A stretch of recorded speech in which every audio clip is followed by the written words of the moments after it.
YouTube, what the crap's going on? HeirofCarthage back. It's been a few days.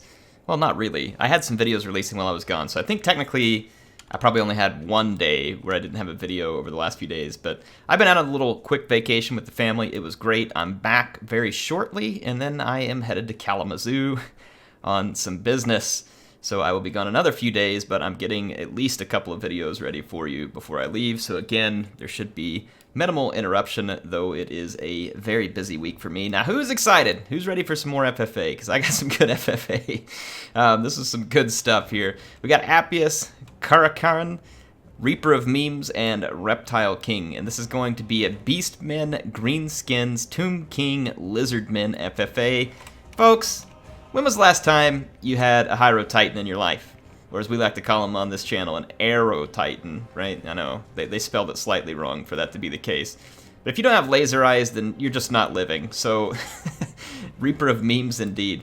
The HIEROTITAN is not an awful unit. You just don't see them used a whole lot in multiplayer because they don't always pay off real easily. Anyway, let's take a look at the different armies we got. There was a Vanguard deployment back here by Kazrak, and Kazrak's got a whole bunch of gore herds, warhounds, harpies, centigores, all the stuff you would expect to see in a Vanguard army, while up front there is a Bray Shaman, Lore of Death, Gorbull, who is currently in the midst of a 2020 campaign run, and then we've got a couple of Razor Gore herds too. Now, if you haven't been convinced yet to vote for Gorbull, look at how equal he is, okay? Not only does he destroy all humans, he destroys all undead humans too. There has never been a candidate willing to treat people more equally. Anyway, vote Gorbull. So let's take a look at the Tomb King's army. We got Archon the Black. He is going to be supported by the HIEROTITAN aforementioned, a Casket of Souls, a Necrotect, some Sepulchral Stalkers. Sepulchral Stalkers' missile damage is absurd. You have to be very careful not to sit in range of those guys. You got to tie them down. Their melee is okay, but meh. You know, kind of meh. But their missile damage is very good if they get to use it properly. It is the Blessed Legion of Ta, and some poor spiders, Vanguard deployed right in the middle of Kazrak's party back there, so it didn't go well for him. Anyway, let's take a look at this side. We got Lord Croak, Nakai the Wanderer, the Cohort of Huatl, and then we got some Croxagores supporting on the outsides there with Red-Crested Skinks, the Star Chamber Guardians, some Saurus Spears, and Skink Cohorts with Javelins. Very fun pick here for the Lizardmen via Reptile King, who I guess is their king. We've got the Death Creepers and Morgrim's Magi Marauders. Not an unheard of pick for the Greenskins by any means. And then a huge line of Orc Boys backed up by Savage Orcs and more Orc Boys and a few Doom Diver Catapults, which is an interesting pick to end up with across from the Lizardmen because those are going to be hard to get them to work, I think. And then you got Azag the Slaughterer here, but we'll see. Azag is pretty tough. There's a Nakai there, and then again, Croak with the magic. Now let's see what happens early here. The Beastmen are going to charge in against the Tomb Kings. Look at this nasty little summon here by Archon. Boom! Slams the door in your face. Says keep your dogs out of my backlines. But anyway, here comes the Harpies. For real, it's about to get crazy. Got the Chaos Warhounds here, going to sling into the Blessed Legion of Ptah, and Gorbull is already campaigning with these Tomb Kings. He's earning a lot of votes. You can see Archon's done a really spectacular job so far, honestly, at trying to hold him back. He's going to drop a Purple Sun, a little bit mistimed there, so not quite as canny as his initial hit with the zombies. Let's swing over to the other side of the battlefield here real quick. Ooh! The Magi Marauders almost got caught there. I'm kind of surprised that Reptile didn't continue that charge, but he's going to bring the heat right up the middle. And this Greenskin player is running a huge risk here. With Croak on the bat, oh boy. Oh boy. Folks, prepare to be delivered. Oh boy. Well, that's one way to get rid of fungus. So Croak just racked up 51 kills, though. He's taking a lot of heat. Someone has been putting a hurt on him. I don't know exactly who it was. Oh, it's the Doom Divers. I guess he's so big, them boys are hitting. Wow. Oh, wait. Here it goes. Oh, Croak goes off to a second level there with 148 kills. Azag has had enough, and he dives in. He is trying to put an end to that undead toad. Let's swing back over to the other side and kind of catch what's going on here. The Beastmen trying to put a savage beating onto the Tomb Kings, but Mr. Laser Eyes here, he isn't having it. Tomb King's got nothing to deal with this undead giant here.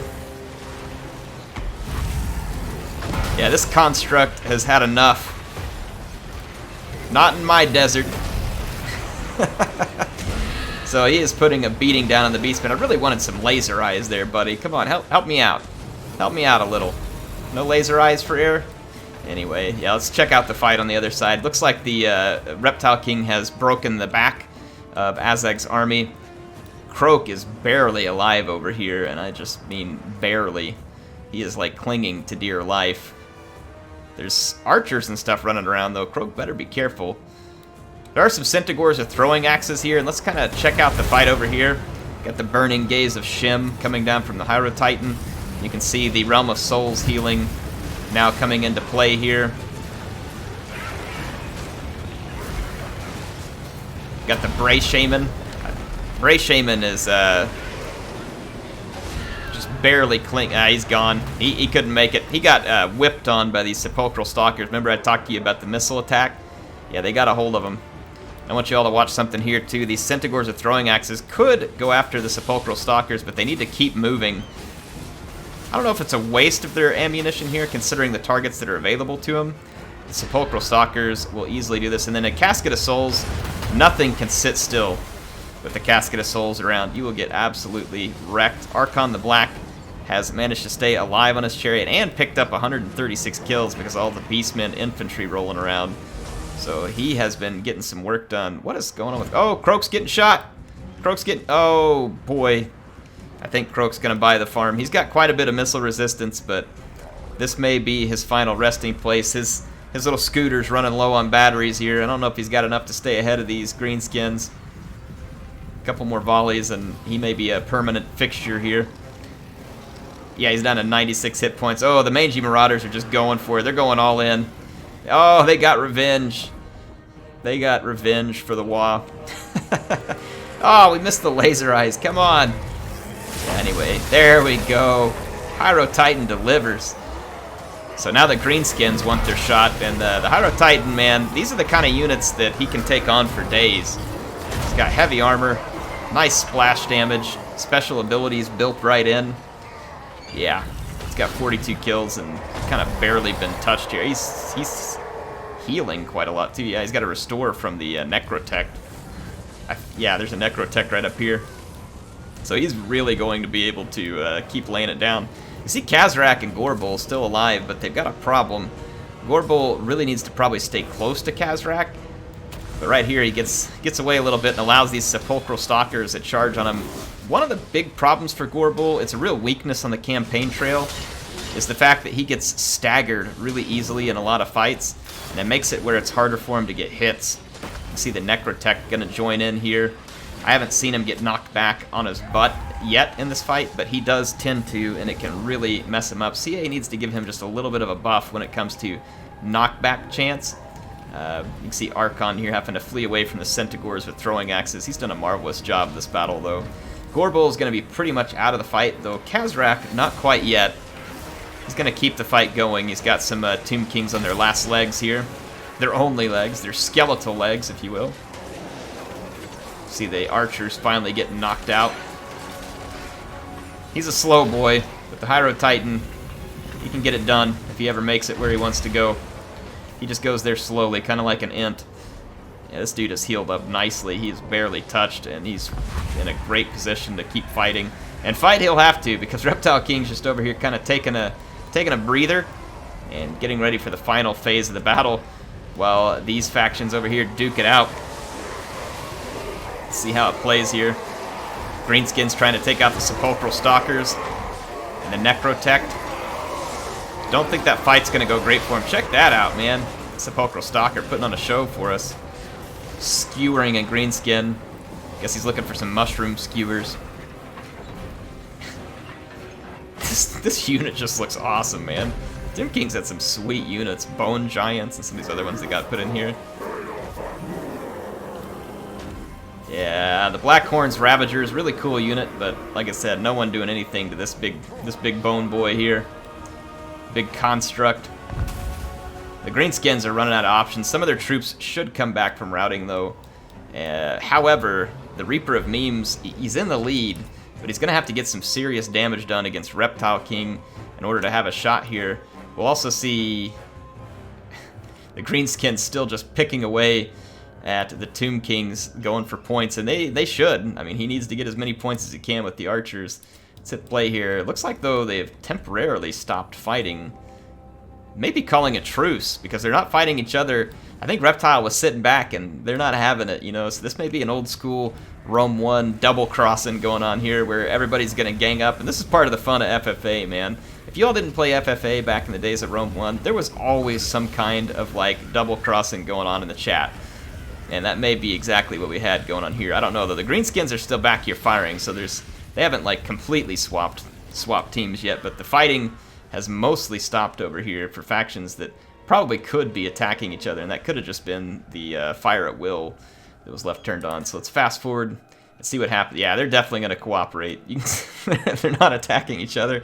You can tell they're all going to cooperate and try and go for Reptile King. But, I mean, with this cohort of Fwaddle here, man, this is going to be a dangerous unit here. Sundering armor, lots of damage. Kroxigor is going to be spanking all the infantry.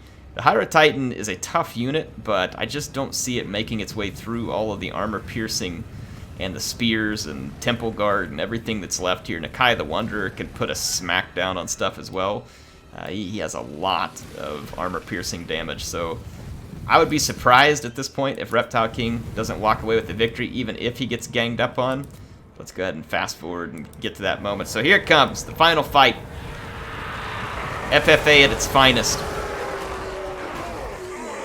When you can't win, you join your enemies and try and screw someone else over. Oh, poor Skinkies. Yeah, HIEROTITAN's going to be in a rough spot here. He has got some Kroxigors that are seriously looking to chop him down. Sepulchral Stalkers, tough unit. I just don't know there's going to be enough of them left. And here we're going to have the greenskins pretty quickly getting savaged by the assault. But they're going for some skinks over here. A few of them still live through this. A couple spiders. These orc boys ought to do okay against the skinks. Probably not so much against Saurus. And here comes Khazrak. They are definitely all teaming up against Reptile. And the HIEROTITAN is putting up a pretty good fight here. But boy, he is in croc country right now. This is a Kroxigor labor union strike right here. And he was their taskmaster. It is not looking good. It's getting wrecked. Getting absolutely wrecked. Kroxigors can lay down some serious armor-piercing damage. Really cool units. I love that we get to see some different units in battle that you don't get to see every day here. Man, those laser eyes. That is such a sweet animation that CA added in. It'd be cool if it was almost kind of like a breath spell ability. The laser eyes where you could select it and then it just goes like, and like comes burning across. That'd be awesome. They set it up that way. That way you could have it be something other than just a little quick animation. Be a lot of fun. But anyway, he's going to go down. The greenskins went down. Khazrak is still clinging to dear life. And you can see the Tomb Kings doing everything they can. And to his credit, the HIEROTITAN here picked up a chevron and then some. He's put up an amazing fight, but he's just completely overmatched by Nakai and his troops. And that's really going to just leave Khazrak as the last man standing, other than this Necrotect who's about to find his home back in a desert grave. The HIEROTITAN will once again be turned into an old rotting ruin of Khemri. That Necrotech, man, I'm surprised he's still hanging on to life for this long. He's got to be about to crumble. There he goes. HIEROTITAN down. I can't. Oh, there he goes. I was like, man, there is no way he can make it out of this fight. That leaves just Khazrak, who, for the moment, is going to attempt to run, but really can't run. There's nowhere to go, and he's exhausted, so I don't think he's going to be getting very far here. He's very tired. Yeah, he can't really get away, so he's just got to turn and fight it. So Nakai the Wanderer wandering into an FFA battle, and he will run away with the win here. After some interesting early engagements, you all got to see a HIEROTITAN here. It's been a long time since we've seen those at play. I love Sepulchral Stalkers too. Tomb Kings in general, man, they got some good stuff in some of the latest patches. The Casket of Souls are just almost absurd how good they are. And then some of their other units got some buffs too. The Tomb Kings are, I mean, I don't know if they're like top tier or something, but they're a legit faction in terms of what they can bring to the battlefield, man. They're not one to be underestimated. Hey, I hope you all enjoyed this one. I love making this content for you, and I appreciate Reptile King, Reaper of Memes, Jarl, Jarl of the Appian Way, and Karakarn. Appius is one of the founders of the Discord, and he and Reptile are both moderators there, so really appreciate them. And then Reaper of Memes and Karakarn, thank you so much for playing with these guys and helping us get together an awesome battle. I appreciate everybody who is a member of the community, both here on YouTube, Discord, everywhere. So thank you. I don't know if I tell you all this enough, but thank you so much. It is a real honor to get to make content for you all and to have so many awesome people. And it is really a cool feeling to say, hey, I get to go make some videos for folks. It is not a job. It is not a chore. I have loved it for over 10 years of doing it. And I hope to be able to do it for that much longer. Everything willing. We'll see what happens. Anyway, HeirofCarthage signing out for now. If you all liked it, make sure and hit the subscribe button. Go leave a like. Leave a thumbs down if you didn't like it. Give me some comments. Help out. Love to see you next time. Peace.